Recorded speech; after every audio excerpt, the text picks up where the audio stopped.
ಬೆಂಗಳೂರಿನ ನಾನಾ ಕಡೆಗಳಲ್ಲಿ ಮೇಘರಾಜನ ಅಬ್ಬರ, ಜೋರಾದ ಮಳೆ, ಕಪ್ಪು ಮೋಡ, ಸಂಚಾರ ಅಸ್ತವ್ಯಸ್ತವಾಗಿದೆ. ಬೆಂಗಳೂರಿನ ನಾನಾ ಕಡೆಗಳಲ್ಲಿ ಮೇಘರಾಜನ ಅಬ್ಬರ ಹೆಚ್ಚಾಗಿರುವಂತದ್ದು.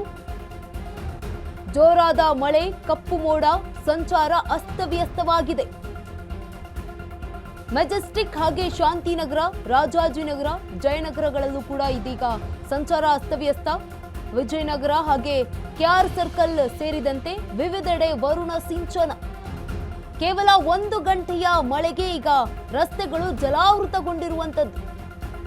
ಬಿರುಗಾಳಿ ಸಹಿತ ವರುಣಾರ್ಭಟಕ್ಕೆ ವಾಹನ ಸವಾರರು ಹೈರಾಣಾಗಿದ್ದಾರೆ. 6 ಜಿಲ್ಲೆಗಳಲ್ಲಿ ಬಿರುಗಾಳಿ ಸಹಿತ ಮಳೆಯಾಗುವ ಸಾಧ್ಯತೆ ಇದೆ. ಮುಂದಿನ 5 ದಿನ ರಾಜ್ಯದಾದ್ಯಂತ ಮಳೆಯ ಮುನ್ಸೂಚನೆ.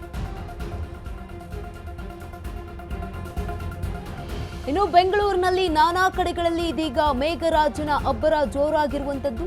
ಜೋರಾದ ಮಳೆ, ಕಪ್ಪು ಮೋಡ, ವಾಹನ ಸಂಚಾರ ಅಸ್ತವ್ಯಸ್ತವಾಗಿದೆ. ಮೆಜೆಸ್ಟಿಕ್ ಹಾಗೆ ಶಾಂತಿನಗರ, ರಾಜಾಜಿನಗರ, ಜಯನಗರಗಳಲ್ಲೂ ಕೂಡ ಹೆಚ್ಚಿನ ಮಳೆಯಾಗಿರುವಂತದ್ದು. ವಿಜಯನಗರ ಹಾಗೆ ಕೆಆರ್ ಸರ್ಕಲ್ ಸೇರಿದಂತೆ ವಿವಿಧೆಡೆ, ನಗರದ ವಿವಿಧೆಡೆ ವರುಣ ಸಿಂಚನ, ವರುಣಾರ್ಭಟ. ಕೇವಲ 1 ಗಂಟೆಯ ಮಳೆಗೆ ಈಗ ರಸ್ತೆಗಳು ಜಲಾವೃತಗೊಂಡಿರುವಂತದ್ದು. ಬೆಂಗಳೂರಿನಲ್ಲಿ ಬಿರುಗಾಳಿ ಸಹಿತ ವರುಣಾರ್ಭಟಕ್ಕೆ ಈಗ ವಾಹನ ಸವಾರರು ಹೈರಾಣಾಗಿದ್ದಾರೆ. 6 ಜಿಲ್ಲೆಗಳಲ್ಲಿ ಬಿರುಗಾಳಿ ಸಹಿತ ಮಳೆಯಾಗುವ ಸಾಧ್ಯತೆ ಇದೆ. ಹವಾಮಾನ ಇಲಾಖೆ ಕೂಡ ಮುನ್ಸೂಚನೆಯನ್ನ ನೀಡಿತ್ತು. ಮುಂದಿನ 5 ದಿನ ರಾಜ್ಯದಾದ್ಯಂತ ಮಳೆಯ ಮುನ್ಸೂಚನೆಯನ್ನ ನೀಡಿರುವಂತದ್ದು. ಬೆಂಗಳೂರಿನ ನಾನಾ ಕಡೆಗಳಲ್ಲಿ ಇದೀಗ ಮೇಘರಾಜನ ಅಬ್ಬರ ಜೋರಾಗಿರುವಂತದ್ದು. ಜೋರಾದ ಮಳೆ ಇದೀಗ ಕಪ್ಪು ಮೋಡ ಆವರಿಸಿಕೊಂಡಿದೆ. ಸಂಚಾರ ಅಸ್ತವ್ಯಸ್ತ ಕೂಡ ಆಗಿರುವಂತದ್ದು. ಬೆಂಗಳೂರಿನ ಮೆಜೆಸ್ಟಿಕ್ ಹಾಗೆ ಶಾಂತಿನಗರ, ರಾಜಾಜಿನಗರ, ಜಯನಗರ, ಜೊತೆಗೆ ವಿಜಯನಗರ, ಕೆಆರ್ ಸರ್ಕಲ್ ಸೇರಿದಂತೆ ವಿವಿಧೆಡೆ ವರುಣ ಸಿಂಚನ ಜೋರಾಗಿದೆ.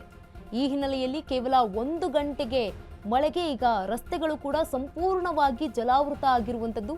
ಬಿರುಗಾಳಿ ಸಹಿತ ವರುಣಾರ್ಭಟಕ್ಕೆ ಈಗ ವಾಹನ ಸವಾರರು ಕೂಡ ಹೈರಾಣಾಗಿದ್ದಾರೆ. 6 ಜಿಲ್ಲೆಗಳಲ್ಲಿ ಬಿರುಗಾಳಿ ಸಹಿತ ಮಳೆಯಾಗುವ ಸಾಧ್ಯತೆ ಇದೆ. ಹವಾಮಾನ ಇಲಾಖೆ ಕೂಡ ಮುನ್ಸೂಚನೆಯನ್ನ ನೀಡಿತ್ತು.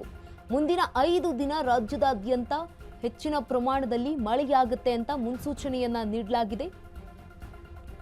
ಆಲ್ರೆಡಿ ಈಗ ಬೆಂಗಳೂರಿನಲ್ಲಿ ಮಳೆಯಾಗ್ತಾ ಇರುವಂತದ್ದು, ಅಬ್ಬರ ಹೆಚ್ಚಾಗಿದೆ. ಮಳೆಯ ಅಬ್ಬರದಿಂದ ಈಗ ವಾಹನ ಸವಾರರು ಕೂಡ ಅಸ್ತವ್ಯಸ್ತ ಆಗ್ತಾ ಇರುವಂತದ್ದು ಸಂಚಾರದಲ್ಲಿ. ಮೆಜೆಸ್ಟಿಕ್ ಹಾಗೆ ಶಾಂತಿನಗರ, ರಾಜಾಜಿನಗರ, ಜಯನಗರ, ಬೆಂಗಳೂರಿನ ಪ್ರಮುಖ ನಗರಗಳಲ್ಲಿ ಹೆಚ್ಚಿನ ಮಳೆಯಾಗಿದೆ. ವಿಜಯನಗರ ಹಾಗೆ ಕೆಆರ್ ಸರ್ಕಲ್ನಲ್ಲೂ ಕೂಡ ಮಳೆಯ ಸಿಂಚನ ಆಗ್ತಾ ಇರುವಂತದ್ದು. ಕೇವಲ 1 ಗಂಟೆಯ ಮಳೆಗೆ ರಸ್ತೆಗಳು ಕೂಡ ಸಂಪೂರ್ಣವಾಗಿ ಜಲಾವೃತ ಆಗಿದೆ. ಬಿರುಗಾಳಿ ಸಹಿತ ವರುಣಾರ್ಭಟಕ್ಕೆ ಈಗ ವಾಹನ ಸವಾರರು ಹೈರಾಣಾಗಿದ್ದಾರೆ. ಮುಂದಿನ 5 ದಿನ ರಾಜ್ಯದಾದ್ಯಂತ ಮಳೆಯ ಮುನ್ಸೂಚನೆಯನ್ನ ನೀಡಿದೆ ಹವಾಮಾನ ಇಲಾಖೆ.